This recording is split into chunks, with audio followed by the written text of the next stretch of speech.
not good, the camera's not really great, but welcome to the Gentleman Psychic's storage locker. It looks like it. So welcome to the Gentleman Psychic. Make certain to hit the like and subscribe button, ring the notification bells, all of that good stuff. Also check me out on Patreon, link in the bio. It's going to be it's going to be patreon.com / the Gentleman Psychic. Anyway, thank you to all of my patrons who have helped to contribute to keep things like this on the air. Really, you support independent artists, and if I'm not your flavor, find someone who is. So, also, I want to say happy Inauguration Day tomorrow for President-elect Biden. So happy for that. Happy good things, unity, I think all of that is good. Now, a couple of wonderful announcements before we get into tonight's story. So as you see around me, maybe you can see it kind of in the camera back there, everything is in boxes because it is a time of change, it is a time of renewal, it is a time for adventure for me, and that's also why it's really important for me that you like, comment, share, and if you can, find me on Patreon, or you can give some one-time donations to my PayPal and to my Venmo. We'll get into that later on. So, as you know, we are reading The Murder on the Orient Express, written by Agatha Christie, and we've gotten some. The murder has happened. We've gone through several suspects. I don't know where we are right now, but we will be getting there too. So buckle up. The train is pulling into the station, as the case were. Here we go. Oh, before I do, I wanted to thank my top tier patrons, Dee Lucaro, Mary Jane King, and Lauren Morgan Richards. Thank you, everyone, for that. Anyway, hello, my friends. Good to see so many lovely faces. Hello, good to see you. Now, we are on Chapter 7. The Evidence of Count and Countess Andrenis. Count and Countess Andrenis were next summoned. The Count, however, entered the dining car alone.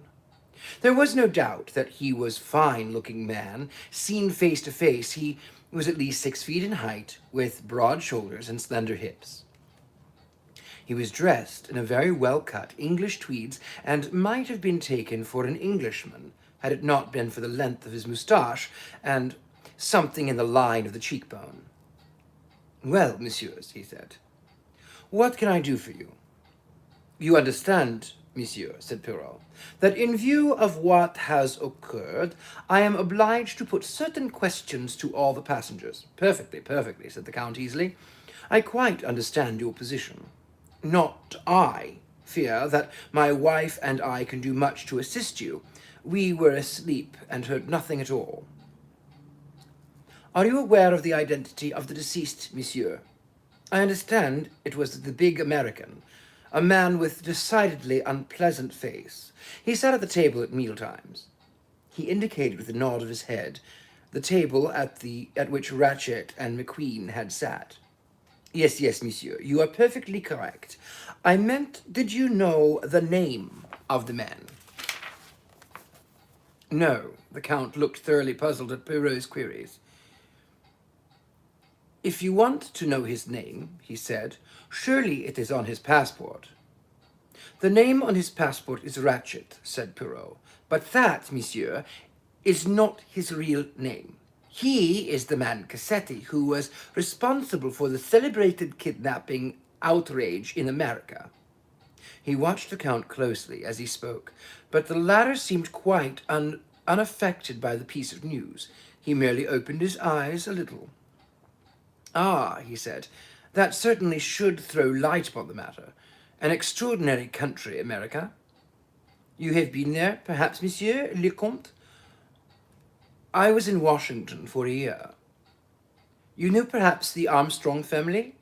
Armstrong. It is difficult to recall. One met so many. He smiled and shrugged his shoulders. But to come back to the matter at hand, gentlemen, he said, what more can I do to assist you? You retired to rest when Monsieur le Comte? Hercule Poirot's eye stole to his plan. Count and Countess Andreni occupied compartments number 12 and 13 adjoining. We had one compartment made up for the night whilst we were in the dining car. On returning, we sat in the other for a while. What number would that be? Number 13. We played piquet together. About 11 o'clock, my wife retired for the night. The conductor made up my compartment, and I also went to bed. I slept soundly till morning. Did you notice the stopping of the train? I was not aware of it till this morning. And your wife, monsieur? The Count smiled. My wife always takes a sleeping draught when travelling by train. She took her usual dose of Trinol. He paused. I'm sorry, I am not able to assist you in any way. Poirot passed him a sheet of paper and a pen. Thank you, Monsieur le Comte. It is a formality, but will you just let me have your name and address? The Count wrote slowly and carefully.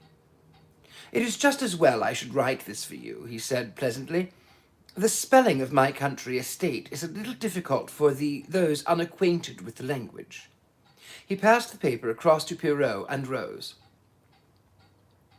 It will be quite unnecessary for my wife to come here, he said. She can tell you nothing more than I have. A little gleam came into Poirot's eye. Doubtless, he said, but all the same, I think I should like to have just one little word with Madame la Comtesse. I assure you, it's quite unnecessary. His voice rang out authoritatively. Poirot blinked gently at him. It will be a mere formality, he said, but you understand it is necessary for my report. As you please. The Count gave way grudgingly. He made a short foreign bow and left the dining car. Poirot reached out a hand to a passport. It sat out the Count's name and titles. He passed on the further information accompanied by wife. Christian name, Elena Maria, maiden name Goldenberg, age 20. A spot of grease had been dropped by some time by a careless official on it. A diplomatic passport, said Monsieur Bouc. We must be careful, my friend, to give no offence. These people can have nothing to do with the murder. Be easy, mon vieux. I will be most tactful. A mere formality. His voice dropped as the Countess Andreni entered the dining car. She looked timid and extremely charming. You wish to see me, messieurs? A mere formality, Madame la Comtesse. Poirot rose gallantly, bowed to her, and into the seat opposite him. It is only to ask if you saw or heard anything last night that may throw light upon the matter. Nothing at all, monsieur. I was asleep. You did not hear, for instance, a commotion going on in the compartment next to yours? The American lady who occupies it had quite an attack of hysterics and rang for the conductor. No, I heard nothing, monsieur. You see, I had taken a sleeping draught. Ah, I comprehend. Well, I need not detain you any further. Then, as she rose swiftly, just one little minute. These particulars, your maiden name, age, and so on, are they correct? Quite correct, monsieur. Perhaps you will sign this memorandum to that effect, then. She signed quickly, a graceful slanting handwriting, Elena Andreni. Did you accompany your husband to America, madame? No, monsieur. She smiled, flushed a little. We were not married then. We have only been married a year. Ah, yes, thank you, madame. By the way, does your husband smoke? She stared at him as she stood poised for departure. Yes. A pipe? No, cigarettes and cigars. Ah, merci, thank you. She lingered. Her eyes watched him curiously. Lovely eyes they were, dark and almond-shaped, with very long black lashes that swept the exquisite pallor of her cheeks. Her lips, very scarlet, the foreign fashion, were parted just a little. She looked exotic and beautiful. Why did you ask me that? Madame, Perrault waved an airy hand. Detectives have to ask all sorts of questions. For instance, perhaps you will tell me the color of your dressing gown. She stared at him, then laughed. It's corn-colored chiffon. Is that really important? Very important, madame. She asked curiously. Are you really a detective, then? At your service, madame. I thought there were no detectives on this train when it passed through Yugoslavia, not until one got to Italy. I am not Yugoslavian detective, madame. I am an international detective. You belong to the League of Nations? I belong to the world, madame, said Perrault dramatically. He went on, I work mainly in London. You speak English? He added in that language. I speak a little, yes. Her accent was charming. Perrault bowed once more. We will not detain you any further, madame. You see, it was not so very terrible. She smiled, inclined her head, and departed. Elle est jolie femme, said Mr. Bouc appreciatively. He sighed. Well, that did not advance us much. No, said Perrault. Two people who saw nothing and heard nothing. Shall we now see the Italian? Perrault did not reply for a moment. He was studying a grease spot on the Hungarian diplomatic passport. Chapter 8. The Evidence of Colonel Arbuthnot. Perrault himself Perrault roused himself with a slight start. His eyes twinkled as they met the eager ones of Monsieur Bouc. Pardon me, darlings. I'm going to have a little water here. Been very dry lately. Perrault roused himself with a slight start. His eyes twinkled a little as they met the eager ones of Monsieur Bouc. Ah, my dear old friend, he said, you see, I have become what they call a snob. The first class, I feel it should be attended to before the second class. Next, I think we will interview the good-looking Colonel Arbuthnot. Finding the Colonel's French to be of a severely limited description, Perrault conducted his interrogation in English. Arbuthnot's name, age, home address, and exact military standing were all ascertained. Perrault proceeded. Is it that you have come from India on what is called the leave? What call in permission? Colonel Arbuthnot, uninterested in what a pack of foreigners called anything, replied with true British brevity. Yes. But you do not come home on the P&O boat? No. Why not? I chose to come to the overland route for reasons of my own. And that, his manner, he seemed to say, is one for you for interfering little jackanapes. You came straight through from India?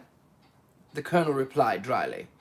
I stopped for one night to see of the Chaldees, and for the 3 days in Baghdad with the AOC, which happens to be an old friend of mine. You stopped 3 days in Baghdad. I understand that the young English lady, Miss Debenham, also comes from Baghdad. Perhaps you met her there? No, I did not.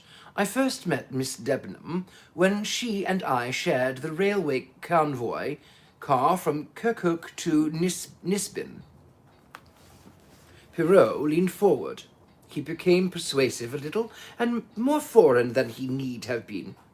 Monsieur, I am about to appeal to you. You and Miss Debenham are the only two English people on the train. It is necessary that I should ask each of you your opinion of the other. Highly irregular, said Colonel Arbuthnot coldly. Not so. You see, this crime, it was most probably committed by a woman. The man was stabbed no less than 12 times. Even the chef de train said at once, "It is a woman." Well then, what is my first task? To give all the women traveling on the Stamboul Clariest coach what Americans call the once-over. But to judge of an English woman is difficult. They are very reserved, the English. So I appeal to you, monsieur, in the interest of justice. What sort of person is this Miss Debenham? What do you know about her? Miss Debenham, Miss Debenham, said the colonel with some warmth, is a lady. Ah, said Poirot, with every appearance of being much gratified. So you do not think that she is likely to be implicated in this crime? The idea is absurd, said Arbuthnot.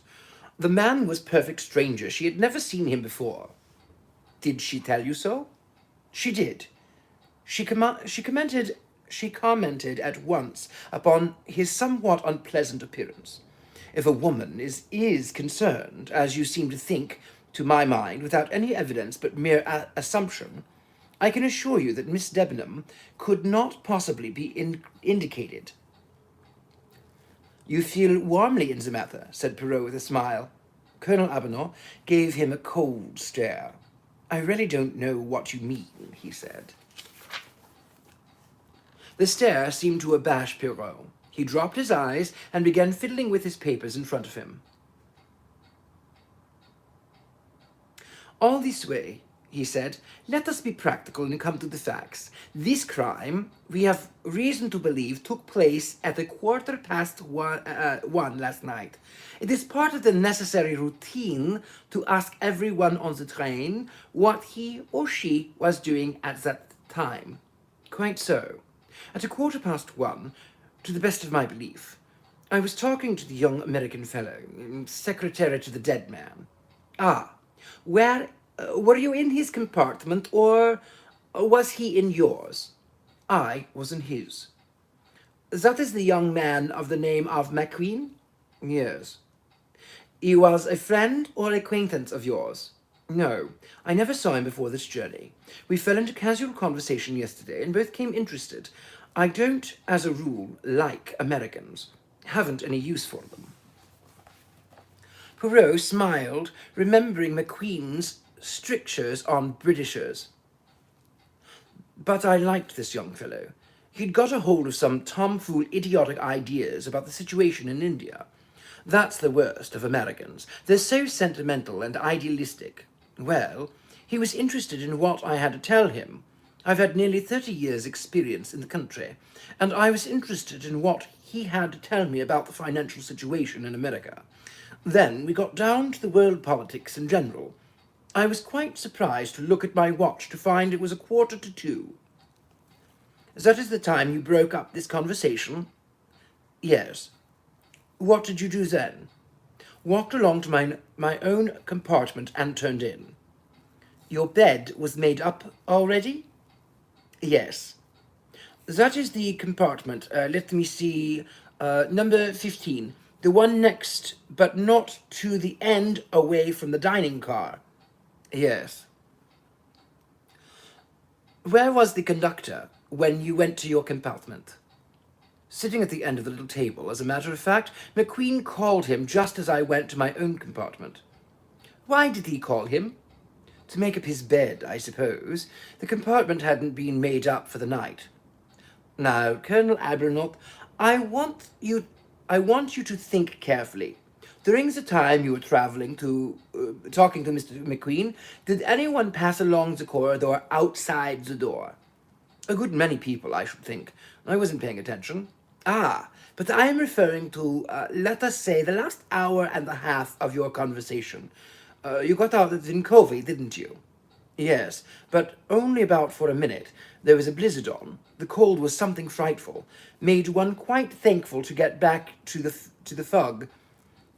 I don't know what that is, but back to the fog. There is a rule. I think the way these trains are overheated is something scandalous. Monsieur Bouc sighed. It is very difficult to please everybody, he said. The English, they open everything, then others, they come along and shut everything. It's very difficult. Neither Perrault nor Colonel Arbuthnot paid any attention to him.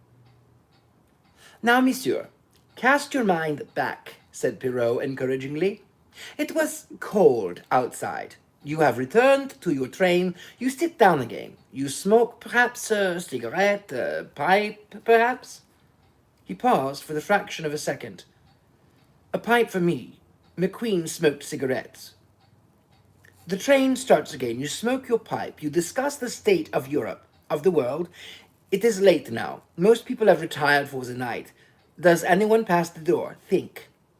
Arbuthnot frowned in the effort of remembrance. Difficult to say, he said. You see, I wasn't paying any attention. But you have the soldier's observation for detail. You notice without noticing, so to speak. The colonel thought again, but shook his head. I couldn't say. I don't remember anyone passing, except the conductor. Oh, wait a moment. There was a woman, I think. Ah, you saw her. Was she old? Was she young? I didn't see her. Wasn't looking that way. Just the rustle of and sort of a smell of scent. A scent? A good scent? Well, rather fruity, if you know what I mean. I mean, you'd smell it 100 yards away, but mind you, the colonel went on hastily, this may have been earlier in the evening. You see, as you just said now, it was just one of those things you notice without noticing, so to speak. Sometime that evening I said to myself, woman scent, got it on pretty thick. But when it was, I can't be for sure, except that, why, yes, it must have been after Vinkovy. Why? Because I remember sniffing, you know, just when I was talking about the utter washout Stalin's 5-year plan was turning out. I know the idea. Woman brought the idea of the position of women in Russia to my mind. And I know we hadn't got on to Russia until pretty near the end of our talk. You cannot pin it down more definitely than that? No. It must have been roughly within the last half hour. It was after the train had stopped? The other nodded. Yes, I'm almost sure it was. Well, we will pass from that. Have you been to America, Colonel Arbuthnot? Never. Don't want to go. Did you ever know Colonel Armstrong? Armstrong. I've known 2 or 3 Armstrongs. There was Tommy Armstrong in the 60th. You don't mean him. And Shelby Armstrong. He was killed on the Somme. I mean the Colonel Armstrong who married an American wife and whose only child was kidnapped and killed. Oh, yes. I remember reading about that. Shocking affair.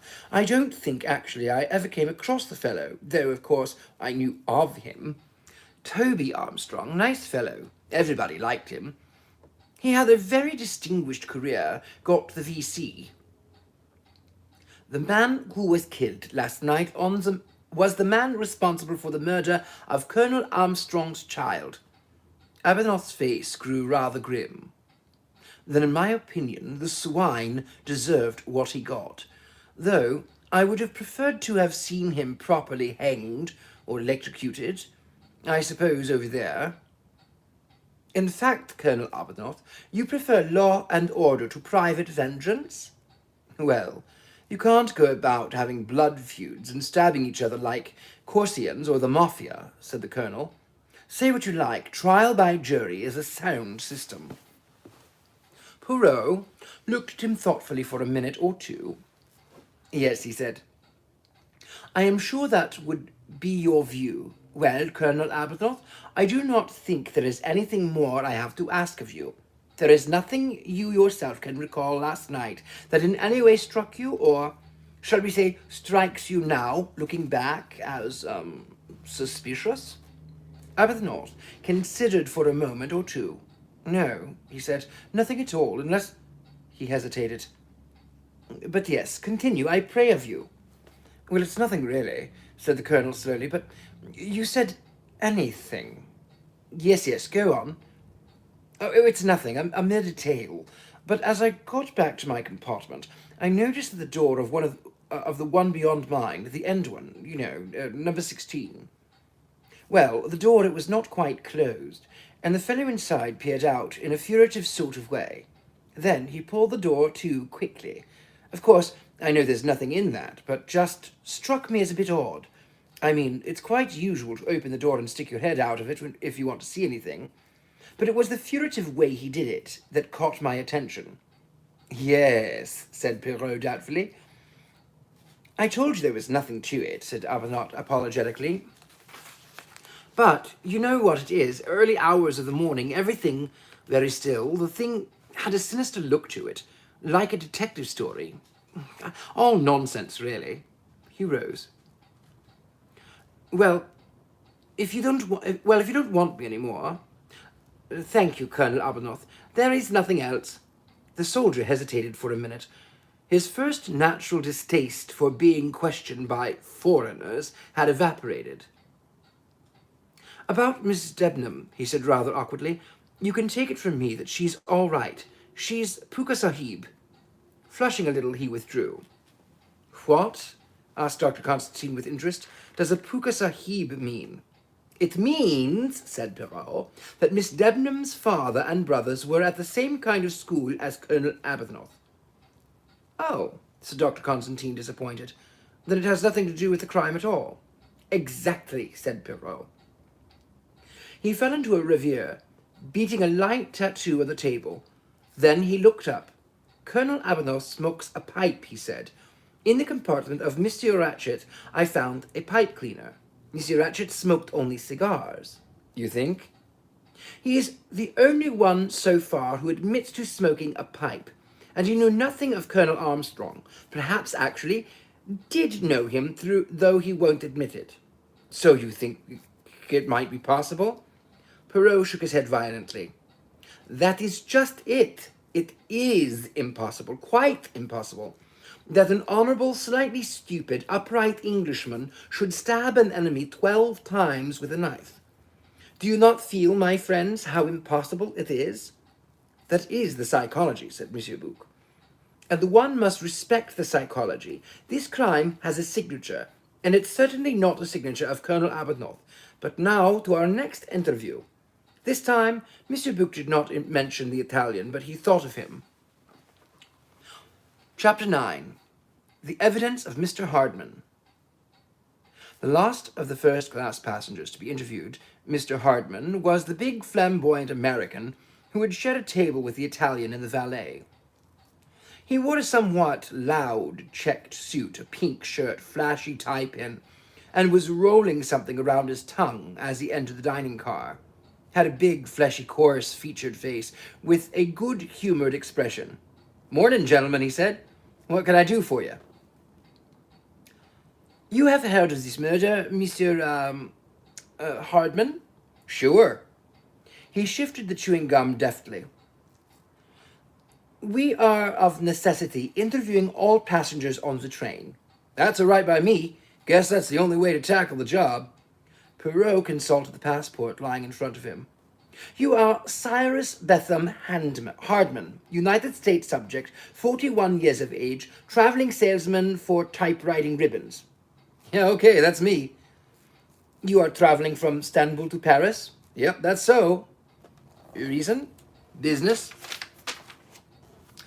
Do you always travel first class, Monsieur Hardman? Yes, sir. The firm pays my traveling expenses. He winked.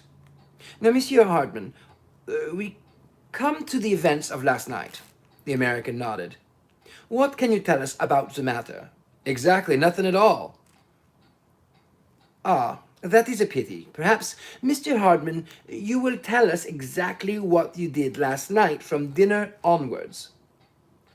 For the first time, the American did not seem ready with his reply, and at last he said, Excuse me, gentlemen, but just who are you? Put me wise. This is Monsieur Bouc, a director of the Compagnie des Wagons Lit. This gentleman is doctor who examined the body. And you yourself? I am Hercule Poirot. I am engaged by the company to investigate this matter.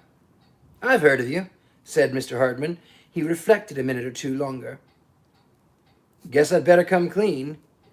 It will certainly be advisable for you to tell us all you know, said Perrault dryly.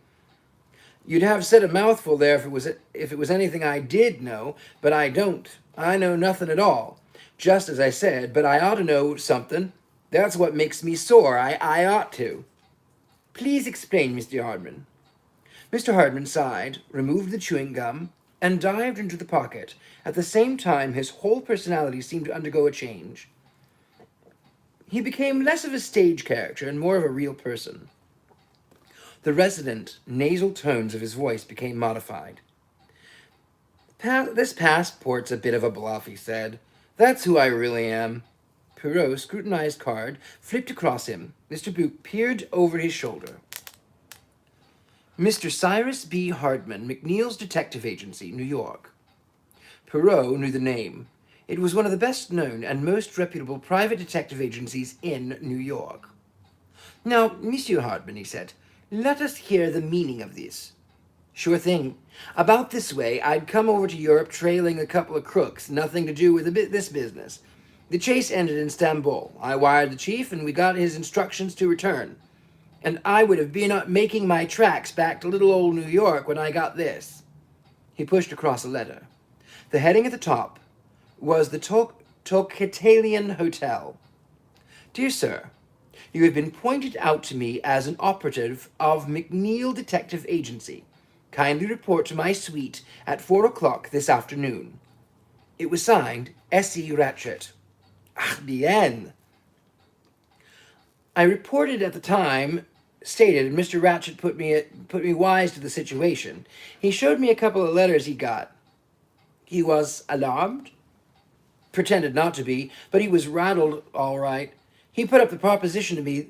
I was to travel by the same train as he did to Paris and see that nobody got him. Well, gentlemen, I did travel by the same train, and in spite of me, somebody did get him. I certainly feel sore about it. It doesn't look any too good for me. Did he give you any indication of the line you were to take? Sure. He had it all taped out.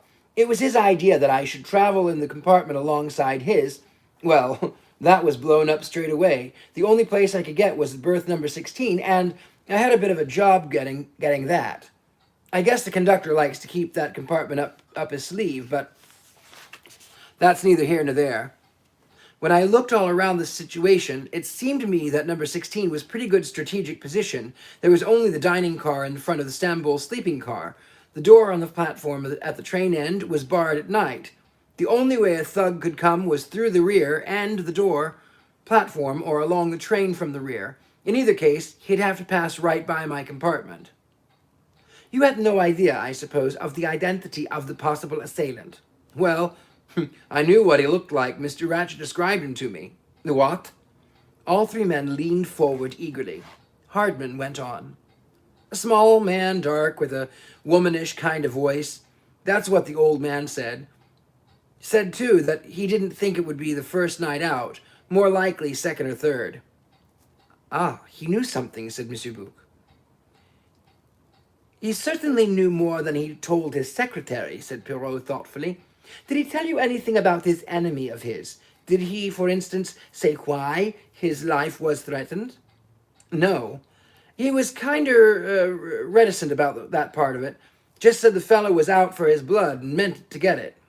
A small man, dark, with a womanish voice, said Perrault thoughtfully. Then fixing a sharp glance on the Hardman, he said, You knew who he really was, of course. Which, mister? Ratchet. You recognized him? I don't get you. Ratchet was Cassetti, the Armstrong murderer.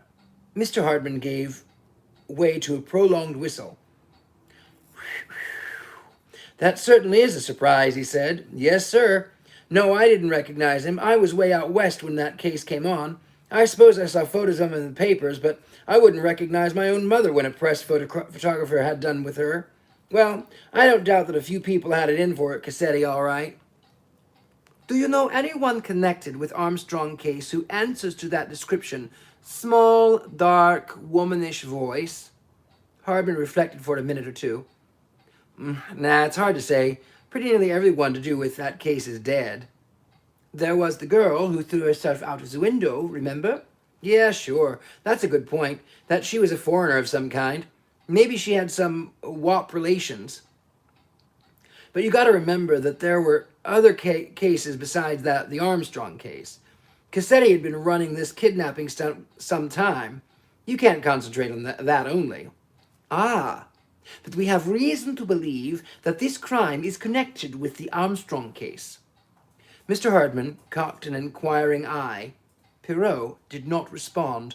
The American shook his head. I can't call to mind anybody answering that description in the Armstrong case, he said slowly. But, of course, I wasn't in it and didn't know much about it. Well, continue your narrative, Monsieur Hardman. There's very little to tell. I got to my sleep in the daytime and stayed awake on the watch at night. Nothing suspicious happened the first night. Last night was the same, as far as I was concerned. I had my door a little ajar and watched no stranger passed. Are you sure of that, Monsieur Hardman?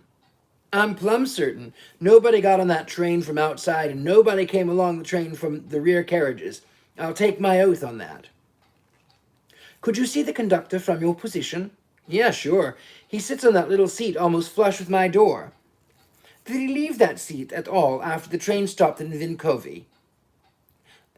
That was the last station. Well, why, yes, he answered a couple of bells. That would be just after the train came to a halt for good. Then, after that, he went past me into the rear coach. There was about a quarter of an hour. There was a bell ringing like mad, and he came back running. I stepped out into the corridor to see what it was all about. Felt might nervous, you understand, but it was only the American dame. She was raising hell about something or other. I grinned. Then he went on to another compartment and came back and got a bottle of mineral water for someone. After that, he settled down in his seat till he went up the far end to make somebody's bed. I don't think he stirred after that until about 5 o'clock this morning. Did he doze off at all? That I can't say. He may have done. Perrault nodded. Automatically, his hand straightened the papers on the table. He picked up the official card once more. Be so good as just to initial this, he said. The other complied. There is no one, I suppose, who can confirm your story of your identity, Monsieur Hardman? On this train? Well, not exactly. Unless it might be young McQueen. I know him well enough. Seen him in his father's office in New York, but that's not to say he'll remember me from the crowd of other operatives. No, Perrault, you'll have to wait in cable. New York, you'll have to wait in cable New York when the snow lets up, but it's okay. I'm not telling you the tale. Well, so long, gentlemen. Pleased to have met you, Mr. Perrault. Perrault offered his cigarette case. But perhaps you prefer a pipe. Nah, not me. He helped himself, then strode briskly off. The three men looked at each other. You think he is genuine? Asked Dr. Constantine. Yes, I know the type. Besides, it is a story that would be very easily disproved. He has given us a piece of very interesting evidence, said Monsieur Bouc. Yes, indeed. A small man, dark, with a high-pitched voice, said Mr. Bouc thoughtfully. A description which applies to no one on the train, said Perrault. We'll continue reading, but I'm going to have a little water here.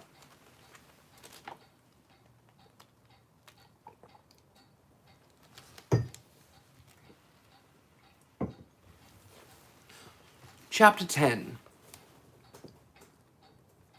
And now, said Perrault with a twinkle in his eyes, we will delight the heart of Monsieur Bouc and see the Italian. Antonio Frascarelli came into the dining car with a swift, cat-like tread.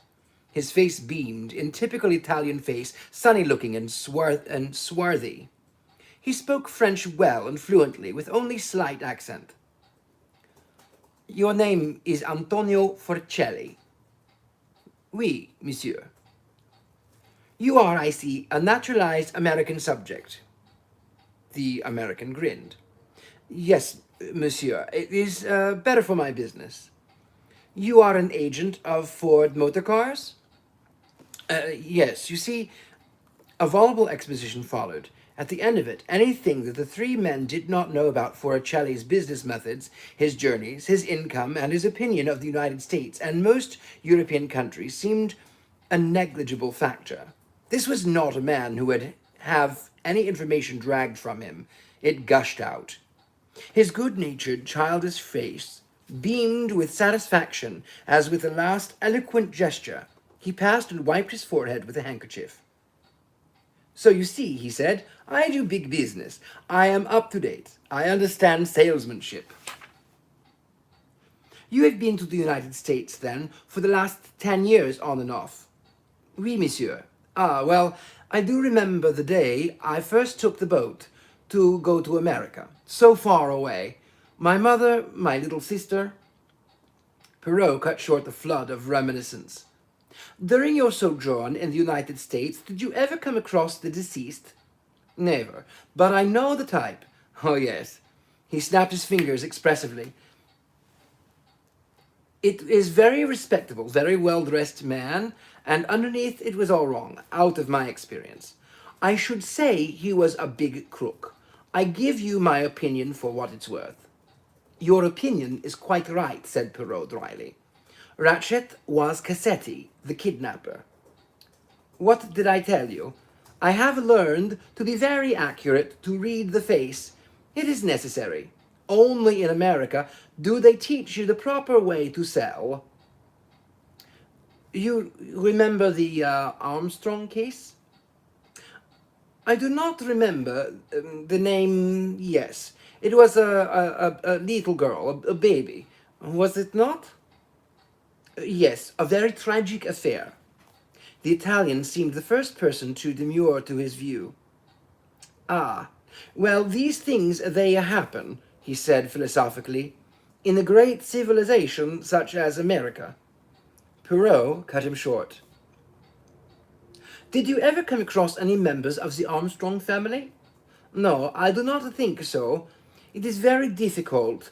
I will give you some figures. Last year alone I sold Monsieur, pray confine yourself to the point."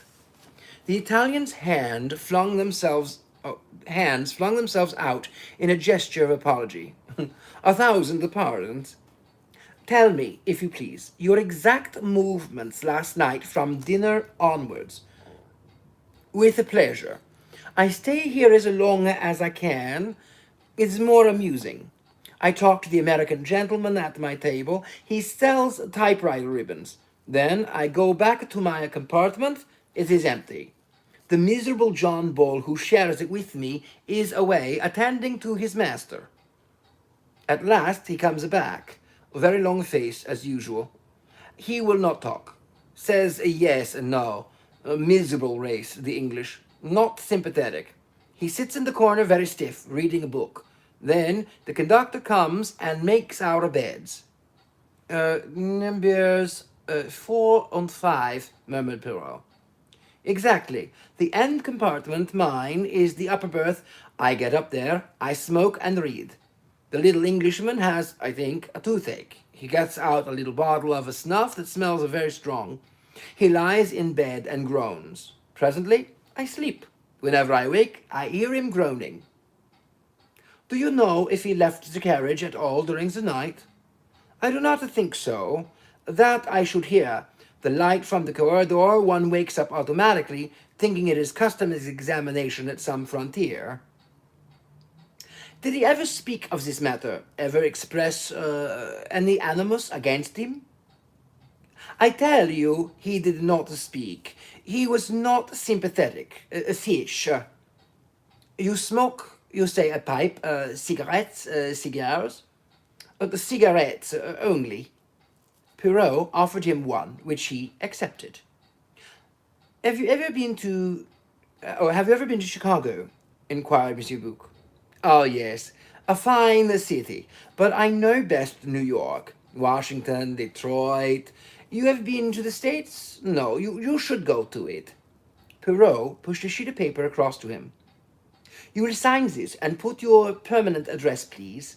The Italian wrote with a flourish, then he rose. His smile was engaging as ever. "That is all? You do not require me further? Good day to you, messieurs. I wish you could get out of the snow. I have an appointment in Milan. He shook his head sadly. I shall lose the business. He departed. Perrault looked at his friend. He has been a long time in America, said Monsieur Bouc. And he is an Italian, and Italians use the knife, and they are great liars. I don't like Italians. Savez-vous, said Perrault with a smile. Well, it may be that you are right, but I will point out to you, my friend, that there is absolutely no evidence against the man. And what about the psychology? Do Italians stab? Assuredly, said Perrault, especially in the heat of a quarrel. But this is a different kind of crime. I have little idea, my friend, that this is a crime very carefully planned and staged. It is far-sighted, long-headed crime.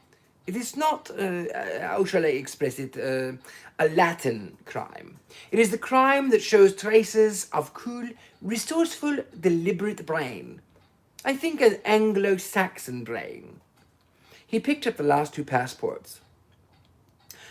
Let us now see, he said, see Miss Mary Debenham.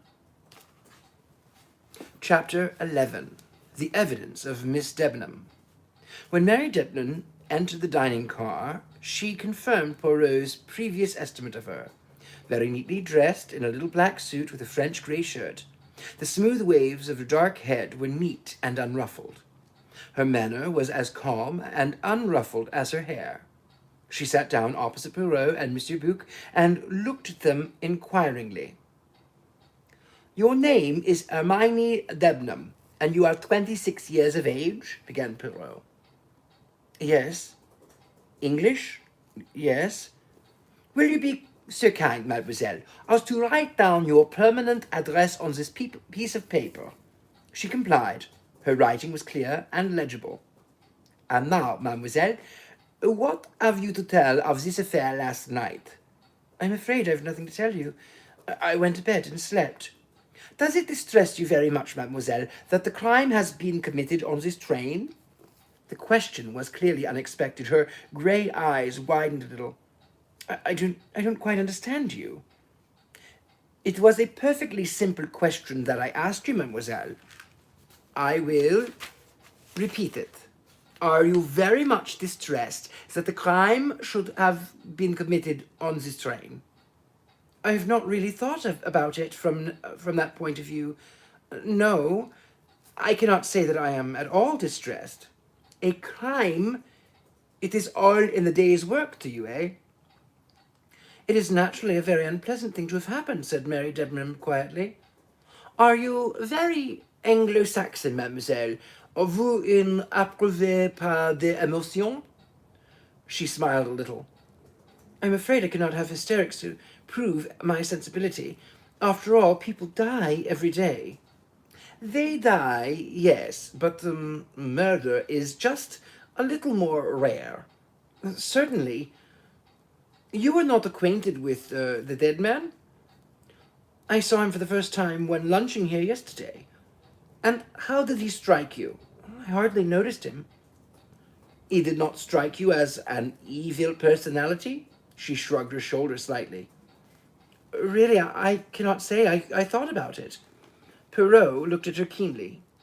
You are, I think, a little bit contemptuous of the way I prosecute my inquiries, he said with a twinkle. Not so. You think would an English inquiry be conducted? There everything would be cut and dried. It would... Is that Perrault or is that... He said with a twinkle. That might be her. Not so. You think would an English inquiry be conducted, there everything would be cut and dried. It would be all kept in the facts and ordered business. Oh, no, that was him. But I, mademoiselle, have my little originalities. I look at my first witness, I sum up his or her character, and I frame my questions accordingly. Just a little minute ago, I am asking questions of gentleman who wants to tell me all his ideas on every subject. Well, him I keep strictly to the point. I want him to answer yes or no, this or that. And then you come, I see at once, you will be orderly and methodical. You will confine yourself to the matter in hand. Your answers will be brief and to the point. And because, mademoiselle, human nature is perverse, I ask of you quite different questions. I ask what you feel, what you thought. It does not please you, this method? You will forgive my saying so. It seems somewhat of a waste of time. Whether or not I liked Mr. Ratchet's face does not seem likely to be helpful in finding out who killed him. Do you know who the man Ratchet really was, mademoiselle? She nodded. Mrs. Hubbard has been telling everyone. And what did you think of the Armstrong affair? It was quite abominable, said the girl crisply. Poirot looked at her thoughtfully. You were travelling from Baghdad, I believe, Miss Debenham? Yes. To London? Yes. What have you been doing in Baghdad? I've been acting as governess to 2 children. Are you returning to your post after your holiday? I'm not sure. And why is that, madame? Baghdad is rather out of things, I think. I should prefer a post in London if I can hear of a suitable one. Ah, I see. I thought perhaps you might be going to be married. Miss Debenham did not reply. She raised her eyes and looked at Poirot full in his face. The glance said plainly, You are impertinent. What is your opinion of the lady who shares your compartment, Miss Olsen? She seems pleasant, simple creature. What colour is her dressing gown? Mary Debenham stared. A kind of brownish colour, natural wool. Ah, I may mention without indiscretion, I hope that I noticed the colour of your dressing gown on the way from Aleppo to Istanbul. A pale mauve, I believe. Yes, that's right. Have you any other dressing gowns, mademoiselle? A scarlet dressing gown, for example? No, that's not mine. Poirot leaned forward. He was like a cat pouncing on a mouse. Whose then? The girl drew back a little, startled. I don't know what you mean. What do you mean? You do not say. No, I have no such thing. You say, that's not mine, meaning that such a thing does belong to someone else. She nodded. Somebody else on the train? Yes.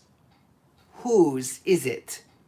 I told you just now, I don't know. I woke up this morning about 5 o'clock with a feeling the train had been standing still for a long time. I opened and looked out into the corridor, thinking we might be at the station. I saw someone in a scarlet kimono some way down the corridor. And you do not know who it was? Was she fair or dark or grey-haired? I can't say. She had a shingle cap on, and I only saw the back of her head. And the build? Tallish, slim? I should judge, but it's difficult to say. The kimono was embroidered with dragons. Ah, yes, that is right, dragons. He was silent a minute. He murmured to himself. I cannot understand. None of this makes sense. Oh, that was him. Then looking up, he said, I need not keep you any further, mademoiselle. Oh, she seemed rather taken aback, but rose promptly in the doorway, however. She hesitated a minute, and then came back. The Swedish lady, Miss Olsen, is it? Seems rather worried. She says you told her she was the last person to see this man alive.